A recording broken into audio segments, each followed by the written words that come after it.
Como mencionáramos al finalizar la última etapa de la segunda presentación de injuria renal aguda, continuaremos con la evaluación de los pacientes con AQI y finalmente con su tratamiento. ¿Cómo evalúo a un paciente con injuria renal aguda? Fíjense que la evaluación inicial siempre lleva de la mano una historia clínica completa y un examen físico exhaustivo. Tengo que establecer cuál es el estado de volumen del enfermo, si está normohidratado, deshidratado, sobrecargado de volumen o hipervolémico. Y en aquellos pacientes obviamente deshidratados en los que puedo sospechar una ira prerrenal, corregir el estado de volumen para mejorar esta condición. Si el paciente está obstruido es lo otro que tengo que evaluar porque en la injuria renal aguda de origen obstructivo la desobstrucción de la vía urinaria es mandatoria para evitar que se perpetúe el daño. ¿Cómo continúo luego de esta evaluación inicial? Hay algunos test diagnósticos que son básicos en los pacientes con injuria renal aguda.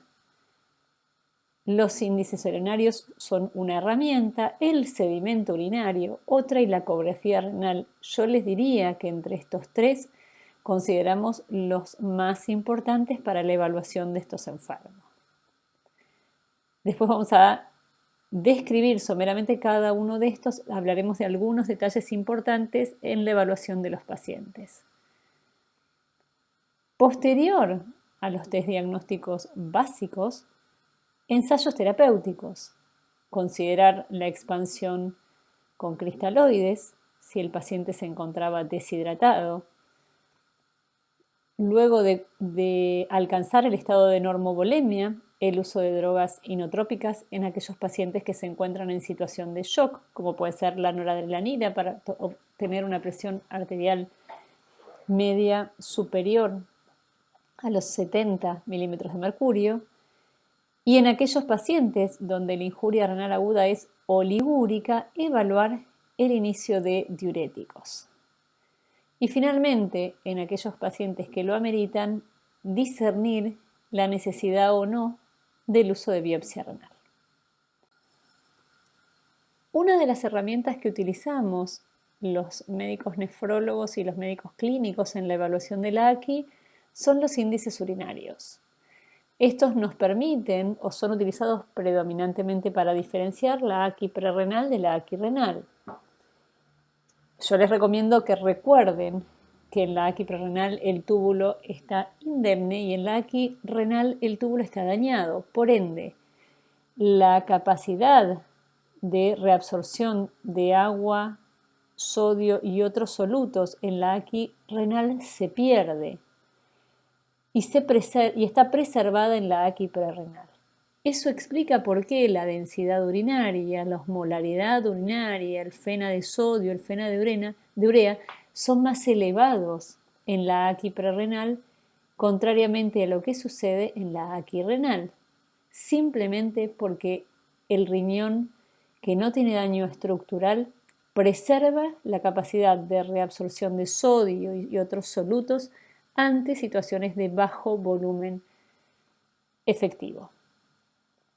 ¿Qué sucede con el sedimento urinario, que es otra de las herramientas de extremada importancia para evaluación de la injuria renal aguda? El sedimento urinario nos aporta datos de gran valor, ya que permite discriminar la AQI prerrenal y posrenal del daño renal parenquimatoso.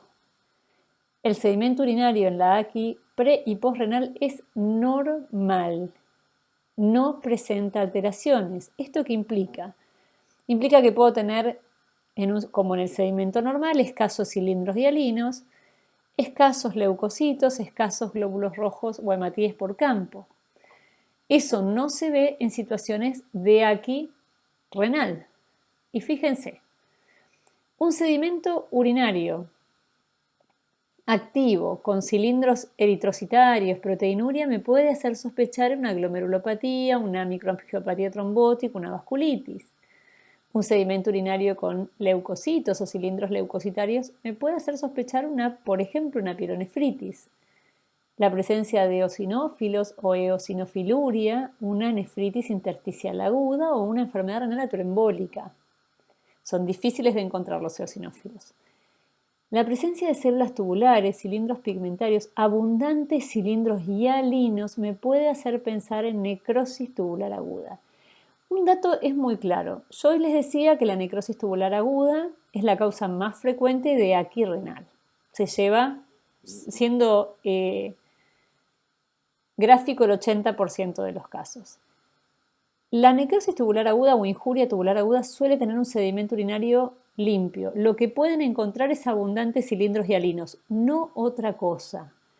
Por ende, no van a encontrar necrosis tubular aguda con cilindros eritrocitarios o hematuria. Esa situación, o sea, cualquier otro dato distinto de células tubulares o cilindros hialinos en una NTA me tiene que hacer pensar en otra causa de aqui renal. Entonces, recuerden que el sedimento urinario divide las aguas en la aqui prerrenal y posrenal y a su vez ayuda o es de mucho valor en la disquisición diagnóstica de la aqui renal o aqui parenquimatosa.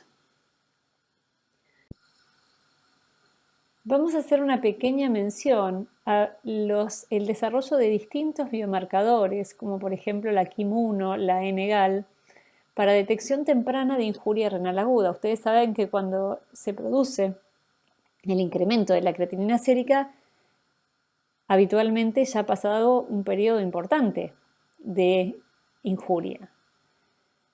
Los biomarcadores buscan detectar precozmente la injuria renal aguda, pero todavía carecen de especificidad en cuanto a estandarizar cuál es el sitio de daño y no están extendidos en la práctica clínica. Dentro de los métodos complementarios, el uso de las imágenes, en este caso la ecografía renal, es de importante valor en la evaluación de los pacientes con IRA. En esta diapositiva lo que pueden ver es una ecografía en el panel A con un riñón de tamaño normal, con un brillo renal normal, con espesor parenquimatoso y relación córtico-medular conservada, y en la ecografía, en la imagen contigua, en el panel B, lo que llama la atención es el incremento en el brillo. Fíjense que es más blanco ese riñón, y lo que está marcado con flechas son las pirámides renales, que también están acentuadas en aquellos pacientes con aqui de origen prerrenal o parenquimatoso. Un dato de importancia en la ecografía en los pacientes con IRA postrenal es que van a encontrar dilatación de la vía urinaria en la gran mayoría de los casos. Recuerden, sin embargo, que algunos de los enfermos con aqui postrenal pueden estar obstruidos y no tener dilatación por ecografía. Esto se puede ver en obstrucciones recientes, en pacientes muy deshidratados, en pacientes en los cuales hay encarcelamiento de los uréteres, por ejemplo, en la fibrosis retroperitoneal, en donde no se permite la dilatación. Por ende, una ecografía renal con dilatación de la vía urinaria me habla de obstrucción, de IRA postrenal. Ahora, la no dilatación no puede descartarla. Las consecuencias clínicas de la injuria renal aguda van desde leves a severas. Clásicamente van a encontrar alteraciones tanto clínicas como de laboratorio. A nivel cerebral, les voy a dar algunos ejemplos. A nivel cerebral, la encefalopatía urémica con presencia desde coma hasta convulsiones. A nivel cardiovascular, la sobrecarga hidrocialina, la pericarditis urémica. A nivel pulmonar, el edema agudo de pulmón. A nivel del medio interno, alteraciones metabólicas importantes como la acidosis metabólica severa, la hipercalcemia, la hiponatremia. A nivel gastrointestinal, las náuseas y los vómitos. La severidad de las manifestaciones clínicas puede o no tener correlato con la severidad de datos de laboratorio. y en algunas circunstancias está mayoritariamente vinculado a la velocidad de instauración de la falla renal. Para finalizar, vamos a discutir o les voy a presentar algunos datos sobre tratamiento de la injuria renal aguda. Obviamente, lo más importante en la discusión del tratamiento de injuria renal aguda es el tratamiento de la causa que lleva a la injuria renal aguda. Por ende, la corrección de factores pre- y postrenales en aquellos enfermos en los que diagnostico injuria renal aguda pre- o postrenal es vital. Revisar las drogas que recibe el enfermo y suspender nefrotóxicos para favorecer la recuperación y disminuir el daño en aquellos pacientes que desarrollaron ira renal. Optimizar el gasto cardíaco y el flujo sanguíneo renal para este mismo grupo de enfermos.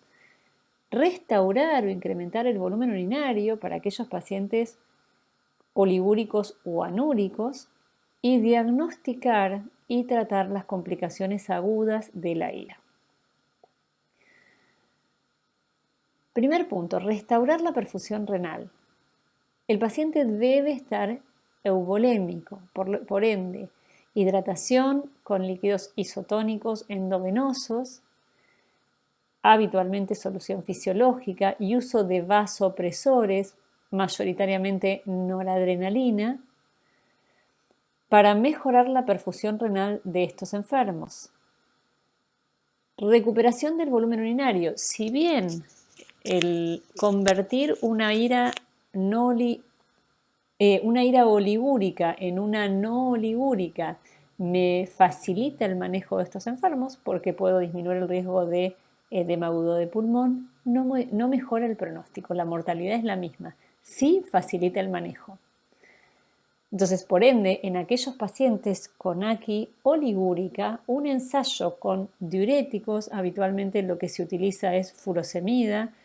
Actualmente se suele hacer lo que denominamos test de estrés de furosemida, en donde se indica una dosis en bolo de 1 miligramo kilo hora en aquellos pacientes que no se encontraban recibiendo diuréticos y 1,5 miligramos kilo hora en aquellos pacientes que se encontraban recibiendo diuréticos. Me permite evaluar que aquellos que presentan respuesta diurética positiva van a probablemente no requerir terapia de reemplazo renal, en oposición a aquellos que presentan respuesta diurética negativa, es decir, no responden al test de estrés de furosemida, tienen más riesgo de requerir terapia de reemplazo renal. Y cuando hablo de terapia de reemplazo renal, hablo de tratamiento sustitutivo o diálisis, que es lo que mayormente utilizamos. ¿Y cuáles son las indicaciones de la terapia dialítica? Se sostienen indicaciones absolutas al día de la fecha y estas son el edema agudo de pulmón, la hipercalemia, la acidosis metabólica y el sangrado urémico que no responden al tratamiento médico. Debo agotar las instancias médicas antes de indicar una terapia sustitutiva renal. Y por otro lado, la uremia sintomática, la encefalopatía urémica y la pericarditis urémica. Y finalmente, ¿cuál es el pronóstico de estos pacientes? La mortalidad de estos enfermos continúa siendo muy elevada y es mayor a mayor nivel de daño.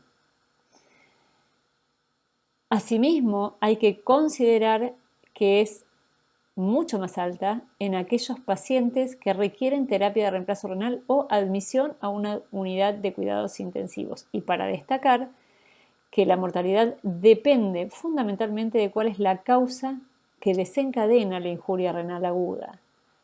La mortalidad en un paciente con AQI, shock séptico y falla multiorgánica supera el 90% y la mortalidad por AQI asociada a nefrotóxicos puede llegar a ser menor al 10%.